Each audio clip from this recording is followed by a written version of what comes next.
Update kasus korupsi BTS Bakti Kominfo, PPATK telah memblokir banyak rekening.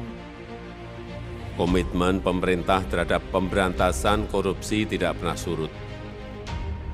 Upaya pencegahan juga terus dilakukan dengan membangun sistem pemerintahan dan pelayanan publik yang transparan dan akuntabel.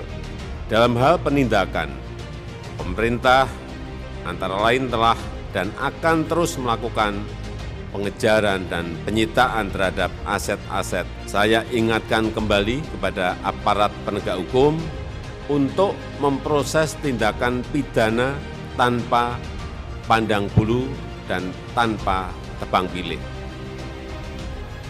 Ya udah pastilah, dengan PPATK, kemudian BPKP, bukti percakapan, bukti perintah dan sebagainya. Nanti akan dibuka di pengadilan. Tentu kita meyakini ini adalah persoalan murni penegakan hukum, ya. Jadi kita harus merespon ini langkah maju, langkah baik yang dilakukan oleh teman-teman di Kejaksaan Agung untuk bisa menuntaskan proses dugaan adanya tindak pidana korupsi yang terjadi di Kominfo terhadap proyek BTS gitu. Kita berikan apresiasi, kita berikan dukungan supaya bisa tuntas seperti tadi yang disampaikan oleh Mas Bunyamin dan Mas Tama. Sejauh mana misalnya aliran-aliran dana itu bisa mengalir kepada siapapun gitu.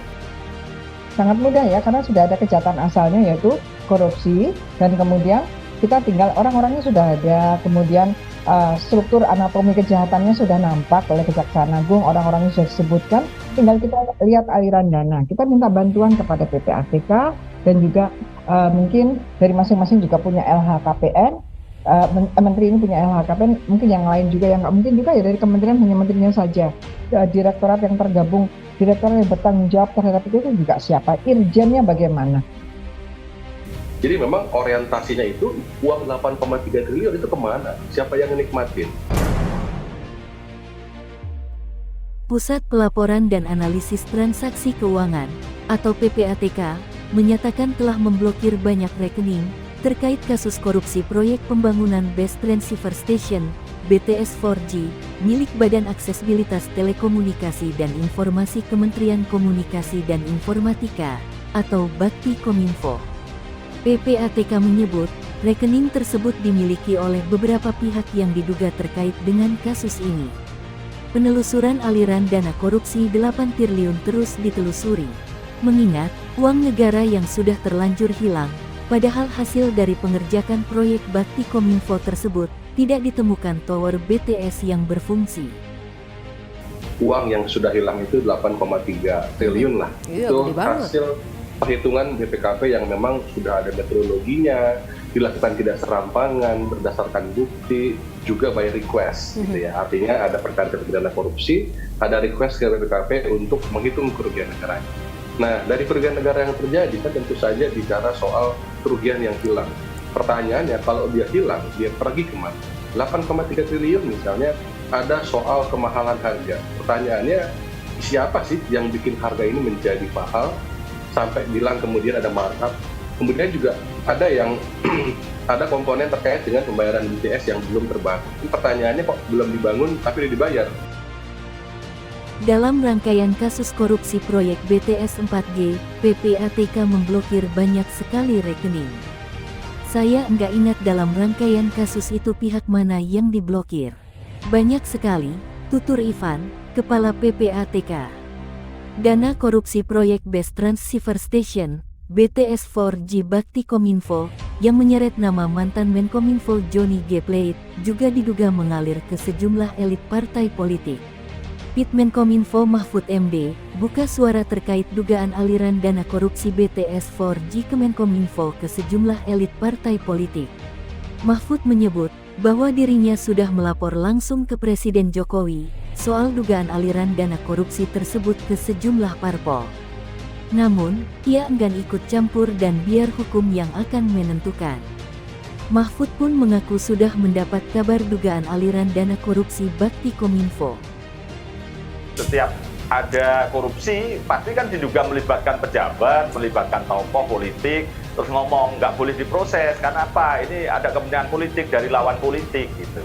Sama dengan ada pencuri 10 orang, yang 2 ketangkep gitu. Terus ngomong, yang 8 tidak ditangkap, jadi saya jangan ditangkap, jangan diproses hukum ya gitu. Sama dengan itu. Rasanya enak sekali di Republik ini. Kemudian kalau ada dugaan korupsi, terus kemudian dikatakan ini ada kepentingan politik dari pihak lain misalnya.